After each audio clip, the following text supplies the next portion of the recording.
Sensation, le MAG. À quoi sert l'hypnose ? Comment pratiquer l'auto-hypnose et quels sont les bienfaits sur notre mental ? De plus en plus de personnes pensent à l'hypnose pour réduire le stress, arrêter de fumer ou dans le cadre d'un régime. Et pour en parler avec nous, je reçois aujourd'hui Véronique et Jérémy Stouls, praticiens en hypnose ericksonienne. Bonjour et bienvenue sur Sensation. Bonjour. Alors on est en partenariat avec TV78 et on va parler ensemble de l'hypnose. Avant cela, on va parler un petit peu de votre parcours. Comment vous en êtes venue à l'hypnose, Véronique ? Alors, en fait, moi, je pratique de la digitoponcture pour aider les personnes à gagner en minceur. Et c'est par ce biais, en fait, que je suis arrivée à l'hypnose parce que les personnes venaient parfois me voir pour des addictions et je sentais qu'il fallait que j'aille plus loin. Donc j'ai fait des recherches, en fait, sur toutes les écoles qui existaient sur Paris et j'ai comparé et c'est avec l'Arche que j'ai choisi parce qu'elle correspond à mes valeurs et j'ai appris il n'y a pas très longtemps, d'ailleurs, que c'est la première école européenne à ce jour maintenant. Alors, quand j'ai fait ma formation en 2016, donc je suis diplômée depuis 2016, mais c'est vrai que je vivais hypnose, j'incarnais l'hypnose, je testais l'hypnose dans ma famille, enfin j'étais hypnose à moi toute seule. Et c'est comme ça, je pense, que Jérémy a aussi... Alors justement, c'est votre mère qui vous a donné envie de faire aussi de l'hypnose ? C'est ça, elle a commencé l'hypnose, elle a fait sa formation et quand elle est revenue, on est vraiment senti différente par rapport à certaines choses et par son expérience, par tous les partages qu'elle a eu avec en formation.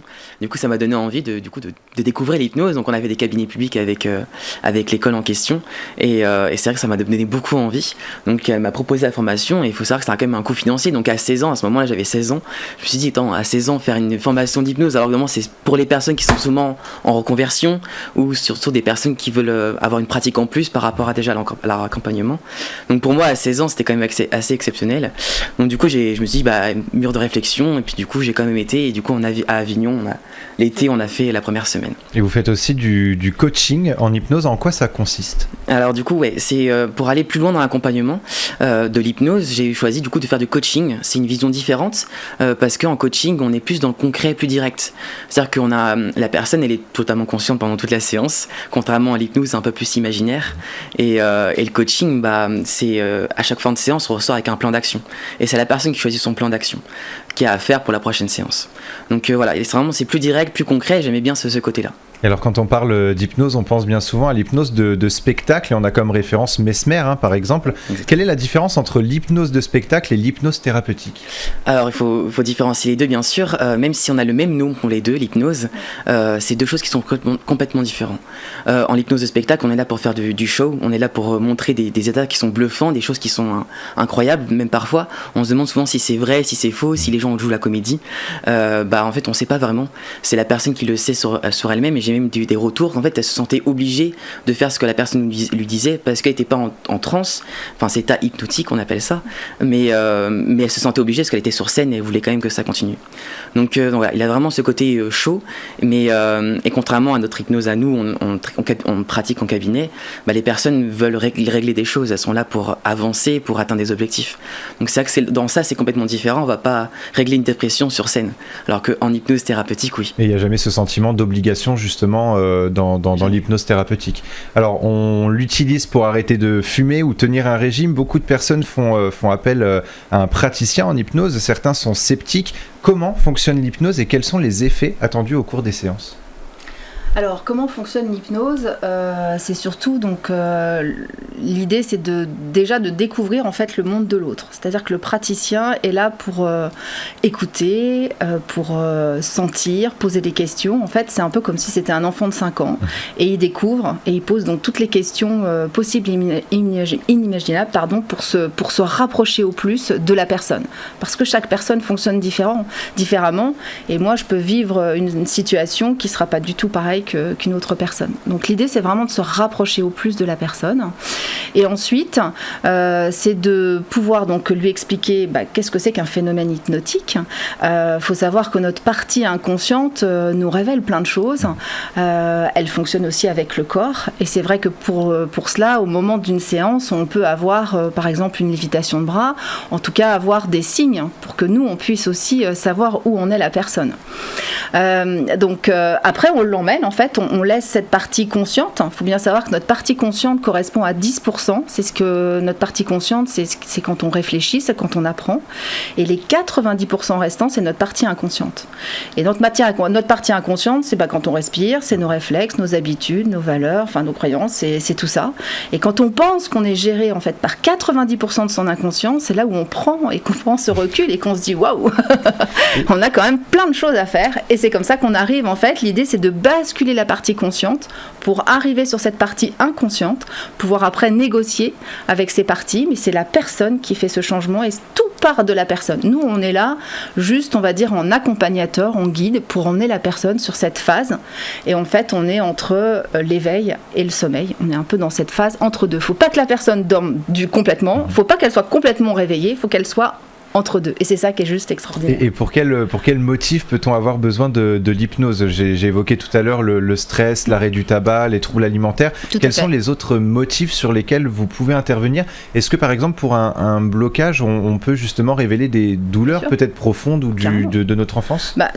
De notre enfance, oui. Alors quand vous dites justement douleur, je pensais aux douleurs en milieu hospitalier. C'est vrai que c'est pratiqué, puisqu'en fait on travaille sur l'imaginaire. Donc en fait, il suffit que notre cerveau soit transporté sur une sensation agréable pour que la douleur en fait s'atténue. En revanche, pour justement quelque chose de l'enfance, si la personne est OK, on peut tout à fait régler ça. Ça va peut-être pas forcément prendre une seule séance. Il faut reconnaître qu'on peut peut-être avoir un peu plus de séances, mais oui, bien évidemment, le motif principal, c'est la personne, c'est sa motivation et son envie de changer. Après, j'ai envie de dire qu'avec ça, on peut tout faire. Donc ça peut être sur le trac, la confiance en soi. Évidemment, moi, je vais avoir peut-être des sujets qui vont être en corrélation avec mon âge, plus par exemple sur des divorces, des accompagnements dans le deuil. Et puis Jérémy, lui... Ça dépend du praticien au final. Ouais. Chacun a son domaine d'activité, sa cible en tout cas au niveau des clients. Par exemple, moi en hypno-coaching, du coup c'est la pratique de l'hypnose et le coaching. En ce moment d'ailleurs, les étudiants sont souvent les premiers à vouloir une séance parce que la gestion des émotions, le stress des examens qui arrivent bientôt et la crise sanitaire, il y a quand même beaucoup de lieux à intervenir là-dedans et surtout pour leur avenir. Et notamment, moi je pratique aussi en entreprise. C'est-à-dire pour des salariés qui veulent développer leur potentiel ou des chefs d'entreprise, c'est possible aussi. Donc dans le leadership, dans la gestion de l'organisation, il y a cette possibilité-là. Alors justement, on parle de l'hypnose, mais il y a aussi l'auto-hypnose. Exactement. Alors en quoi ça consiste ? Est-ce que c'est très différent de l'hypnose ? L'auto-hypnose tire du mot hypnose déjà, et l'auto comme c'est à soi-même, donc c'est faire de l'hypnose à soi-même.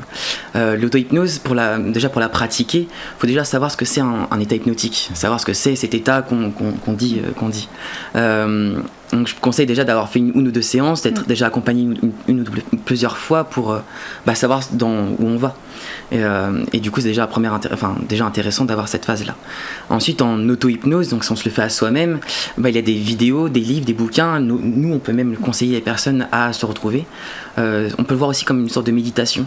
Où, c'est quand même différent de la méditation, mais on est seul et on essaie justement de se poser, de poser nos pensées, nos émotions surtout, et nos ressentis. Et il y a différentes techniques justement qui permettent d'aller en auto-hypnose. Est-ce qu'il y a des contre-indications, que ce soit au niveau de l'hypnose ou de l'auto-hypnose ?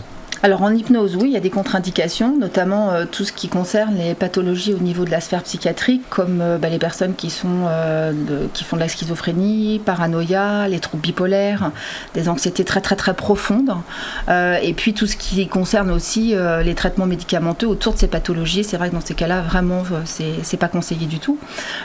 En revanche, j'imagine quelqu'un qui a un trouble bipolaire et qui suit un traitement, mais qui veut quand même faire de l'auto-hypnose, personne ne peut l'empêcher. Et c'est lui tout seul qui s'organise. Mais nous, en l'occurrence, en tout cas, c'est vrai que sur l'hypnose, il y a effectivement ces contre-indications-là. Hormis ça, tout est possible. Jusqu'à 80, 90 ans, il n'y a pas d'âge, en fait.